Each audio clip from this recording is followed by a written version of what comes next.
There's a ton of spiritual power in connecting to a higher metaphysical image. There's a metaphysical plane that is higher and behind this one. And this is where magic comes from. It comes from connecting to visions and an image in that plane and bringing it forth into the material world. And this is why I'm no longer agnostic. I've actually been returning to Christ quite a bit in my spiritual path. I'm building a relationship with him again. And it feels amazing, like literally transformative in so many ways. I'm not, pushing that you need to connect to Christ, but if you connect to some vision that is full of power and glory and spiritual overcoming, it imbues your body with magic. For instance, yesterday I was sitting in the cold plunge, and in the cold plunge, the image of Christ came to mind, suffering on the cross and absolutely surrendering and overcoming his materiality, right, in connection to God, giving himself wholly to God. And I was breathing that image of Christ in and through my body as I'm in the cold plunge. And I'm connecting to that metaphysical image. And I do this when I'm training, when I'm speaking, when I'm creating. The more you can connect to a higher self image, this is where your magic is. This is where your glory is, because you're changing your mind. You're changing the chemistry in your body, and you're letting something higher come through. And for a long time there, I just prayed to God. I've been on a long spiritual quest of trying out Buddhism and yoga and paganism and many different walks of life. And I've never truly been able to connect to the Buddha, to Thor. I've always had a little bit of fear around the pagan gods. I've never really connected to any of them, so I've always just kind of prayed to the all in an agnostic way, praying to the transcendent, which is powerful. But Christ said something that no one comes onto the Father except through me. What does that really mean?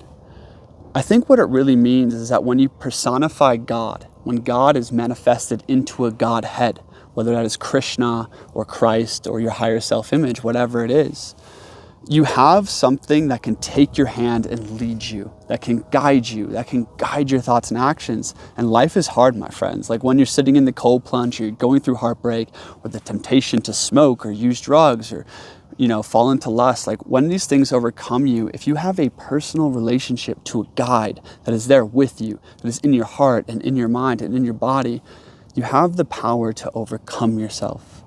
What I've realized, my friends, is I can't do it alone. I'm literally not strong enough. I'm not strong enough to be disciplined in the ways I want. I'm not strong enough to overcome the things that I need to overcome in my own life. But if I walk with Christ, or I walk with my higher self-image, I have an ally on the path. I have someone who imbues my words and actions with magic. And magic, in my understanding of it, is when you have a higher self-image and you live true to it. You speak it into existence. You will it into existence, and you let your will become a force of nature. The difference for me and what I'm realizing between Christ and just like a glorious, heroic self-image. I've always been connected to Alexander the Great and Achilles and these heroes of the past. The difference, though, is Christ isn't about me, right?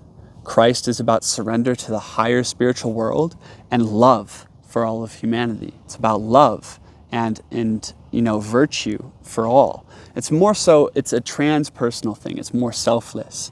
And when I connect to Christ, I actually feel myself rise of my own egotism. I feel myself rise into something I can truly admire and respect. A higher self-image, that's just me in my most glorious, open, strong, fiery gaze state. That's beautiful. I invoke that often when I'm training or in the gym. And I think all young men connect to this. It's the hero archetype. But Christ is even higher than it. It's about surrendering and overcoming the world as an act of transcendence. So this is one reason I'm letting Christ more into my life, is I realize I can't do it alone. And just a higher self-image feels too egotistical for me to really connect with. But when I give myself to Christ, I find renewed spiritual strength. So whatever path you choose, my friends, I think it's really important to have a personified image of God, a personified image of the Godhead. What is the ideal, right? And the more you can breathe into that ideal and embody it when you're in the cold plunge, when you're doing martial arts, when you're training, when you're going through hard times and you're going through struggles, you have something that imbues your body with a higher will and a higher order. This gives life a lot of meaning and a lot of magic. If you want to talk to me one-on-one, there's a link below to join our men's community. We're having discussions like this all the time. And subscribe for more. I think I'm going to talk about Christ quite a bit. Peace.